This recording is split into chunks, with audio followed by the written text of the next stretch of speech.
and Brian is talking about housing.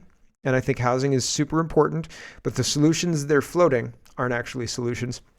Dr. Mike says, daily reminder that Ontario colleges increased their international enrollment by 240% in 7 years and built almost no new residence rooms. That's incredible. So Conestoga College in 2014-2015 had 763 international students.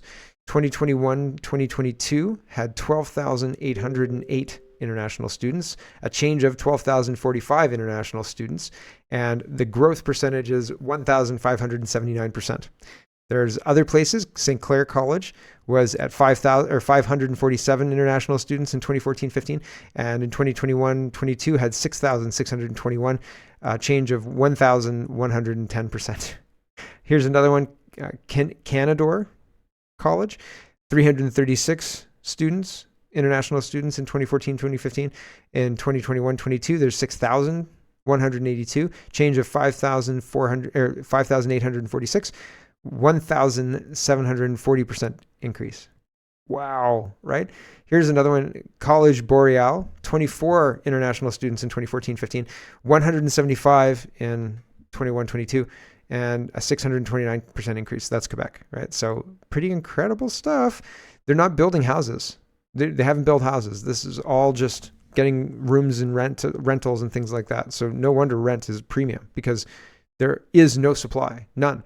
Brian says it's a game of shifting the burden. The federal government increases targets, but leave it to the provinces and cities to house them. Colleges welcome more international students, but don't care about housing.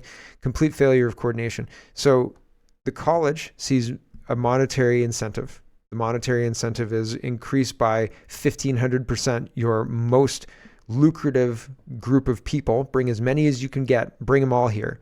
And so they did. And because there's a financial incentive, the government said, do this. And so they did this. And by doing this, have created or poured gasoline on a housing crisis. And nobody once, not the federal people who wanted to increase immigration, not the provincial people whose responsibility it is to the students and all of the people in all of the places that have the education facilities, nobody brought this up. Nobody said, hold on a second, where are they going to live? That is a question to be ignored, sir. Thank you very much. Next question, right? Holy smoke. Catherine McKenna, right? Chimes in. She says, just listen to new housing and infrastructure minister Sean Fraser on CBC. He's 100% right. People working hard deserve to have a roof over their head that's affordable. If anyone can get the job done with the provinces and cities, it's Fraser. That's not good, right? Like, that's not good. I think that fundamentally, when you are talking about solving problems and ignoring the input and just looking at, we have 1 million people arriving. How do we build 1 million houses a year? That's the only mathematical equation they're looking at. They're not looking at how many houses a year do we build? How many people here need housing? What's the excess? That's the immigration number. They're working from 1 million immigrants. How can we build enough to serve this population? It's faulty. The whole structure of solving the problem is faulty. And it's offensive. They're not working for us. They're working for some other entity that wants to flood our country with people. And if you question it, all of a sudden you're racist. But it's just fiscally responsible. It's fiscally responsible to question this madness, because it's madness. PPC HQ tweeted, we don't have a housing problem. We have an immigration problem. Housing is expensive because of the hundreds of thousands landing here every year. Establishment politicians ignore the problem, immigration, in favor of tearing up farmland and building ugly eyesore high-rises. Yeah. Yes, that's what's happening. Fundamentally, that's it. Steve says, bit sweary, the American Embassy this week announced precautions for tourists visiting Dublin. Also this week, a young woman posts a clear example of why. Migrants followed her through the lanes at 4 a.m. Luckily, she scared them off and recorded it. I can't imagine how this could have ended. So they bugger off, right? So she says, screw off. It's a little sweary. Here we go. Go the fuck away. No, I'm not calming down because you're following us. Go away. Go away! Before I call the fucking police! Go away! I think like it's a little late. If you're at that point, call the police and all that. I mean, I guess if they're following it, that's, where I'm going to call the police. Next step, you guys like stop following me. Sure. Right. They left. That's good, I suppose. But Dublin is changing. The face of the UK is changing. Here's what's happening in Greece. Pox Poopy says, sorry, I'm probably giving Populi. It says, don't worry, I've been told by BBC journalists that these refugees are expert ecologists enriching the land of Greece by carrying out a controlled burn. So here are migrants lighting fires in Greece, grass fires. What is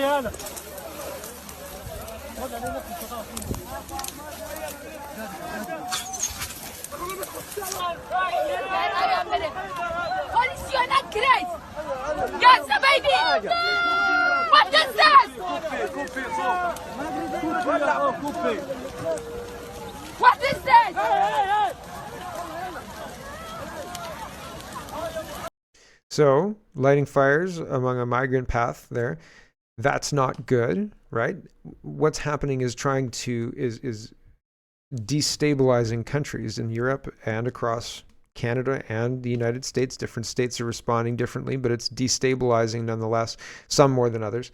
Pierre Poilievre talks about international students living under a bridge. Here's the headline from National Post.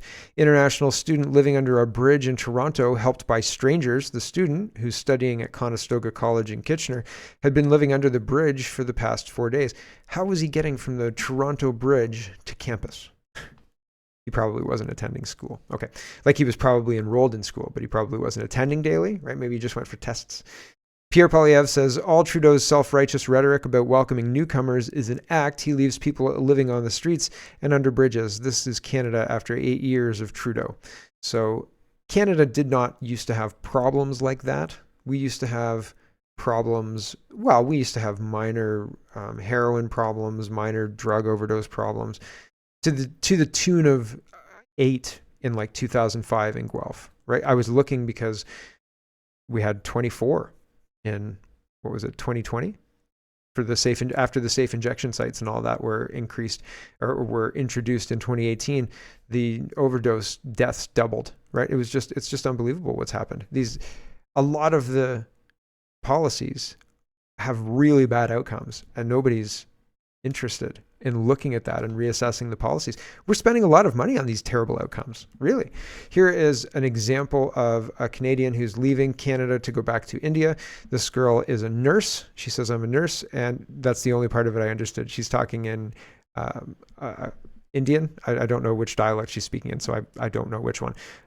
But Hussein says, after 3.5 years in Canada, Kativa, who is a nurse by profession, is going back to India. Have a listen. And again, it's not in English, so here's what she says, just really quick. Hi, so finally मैंने decide कर लिया है कि मैं back home India हमेशा के लिए जा रही हूँ. बहुत time लगा यहाँ. So there, right. I tried to translate it. I tried to put together a video translating it. I'd seen this thing on Twitter, I think it was. It said, translate any video automatically. It's super great AI, blah, blah, blah. And I didn't bookmark it, I guess. Maybe I did bookmark it. Hold on, I'm going to see if I bookmarked it. I searched, but I can't find it. And anyway, I was gonna try and find out what she said, but I couldn't find out what she said. So if you know the translation thing, I'll translate the video tomorrow. But if I can't find it, I can't find it. But fundamentally, it sounds like she's going back to India because Canada's terrible. Oh, there were a couple other things I recognized. She said it was like high taxes and the cost of living, cost of rent is. She said the mortgage is really high. So I got mortgage, I got taxes, I got Canada, right? So she made a face like, I thought it was funny, but very clear that the opportunities are not what we're selling to people, right? They're not legitimately here. This is a nightmare scenario if you're a landlord in Canada. Here's how I got a in Ontario, having a squatter move in and destroy your rental property. One thing before we get into that, though, I wanted to show you this. The builders are not building, okay? So previously, the builders had a much more stable delivery of houses before the COVID-19 lockdowns. After the COVID-19 lockdowns, the deliveries have dropped a little bit. And you can see that on the red and green Christmas colored charts. It's got the blue, and green, and blue ovals there. circling different periods of time, right? And so the start of the federal rate hikes, et cetera, and people are desperate for more houses, but the conditions to build houses are terrible. The worst in a long, long time, the worst in probably 40 years, right? So builders are looking at this and saying, I'll wait till conditions improve. That's not going to happen until the Liberals are removed, unfortunately. Here is this. I think this is totally worthwhile. This is a 2-minute documentary that if you don't know that this is going on, this is what's going on. I have a friend who was a landlord in the early 2000s. I was a landlord in the early 2000s. Everybody's a landlord in the early 2000s, right? It was marketed as a way to like make easy money, like websites are now. But regardless of all of that, he was a landlord, and he was more serious about it than I was. He had properties. He sold his properties starting in 2010, and he was completely out of the game before Trudeau took over. And he said already the wind had shifted, and you couldn't win against people like this, people like who are in this video right here. And I said, what do you mean you couldn't win? He said, it's better to cut your losses. And I thought, jeepers creepers, that's wild. So here is a guy who bought a property for the purpose of investment and making money. And this is his story. And it's totally bad policy driven. Here you go. A squatter out of one of my properties. A squatter by definition is a person who unlawfully occupies your unit. In other words, somebody who's not on the lease decides to take possession of your property and wouldn't leave. I bought a property in Toronto with the purpose of building, and sometimes permits can take up to a year or more. So in order to cover my cash flow and the property was old, I decided to rent it to university students.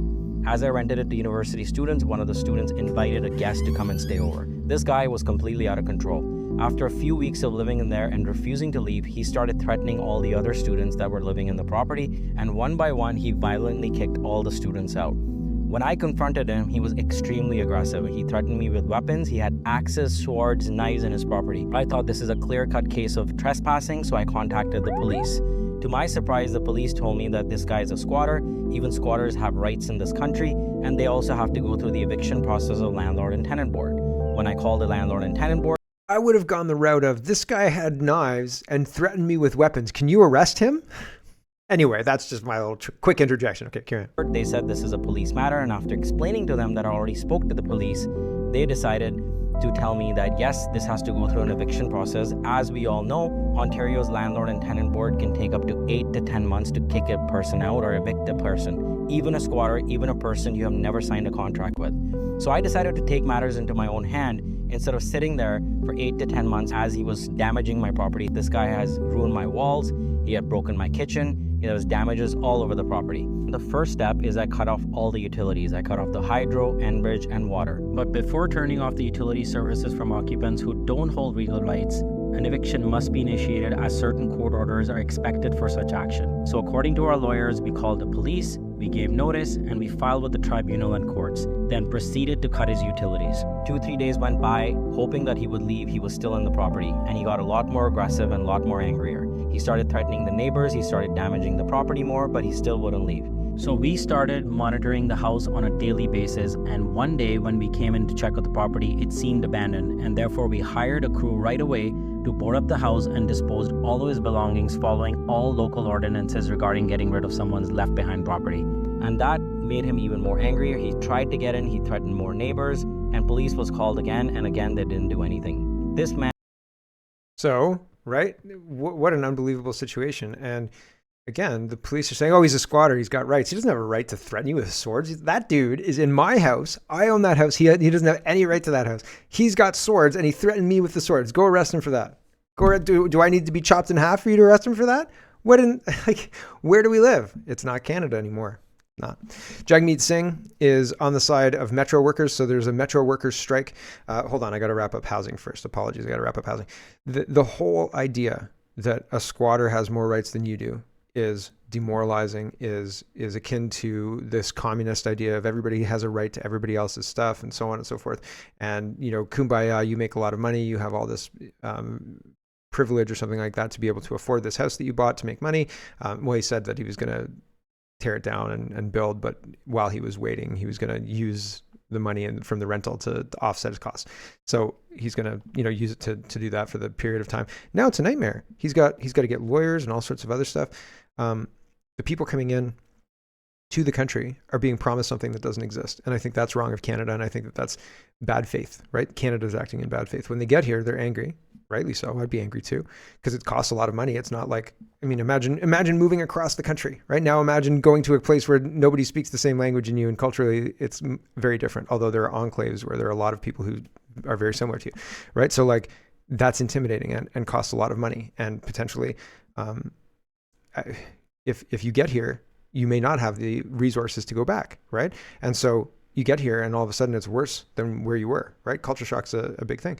So not only are the people who are getting here, who are being told, come to Canada because, there's so much opportunity, but the kids who are growing up here don't have the opportunity that I had, because the housing and everything is so expensive that it's prohibitively expensive. You can't actually afford anything. In fact, if you can move out, you're probably among the very few, a small percentage of people who can.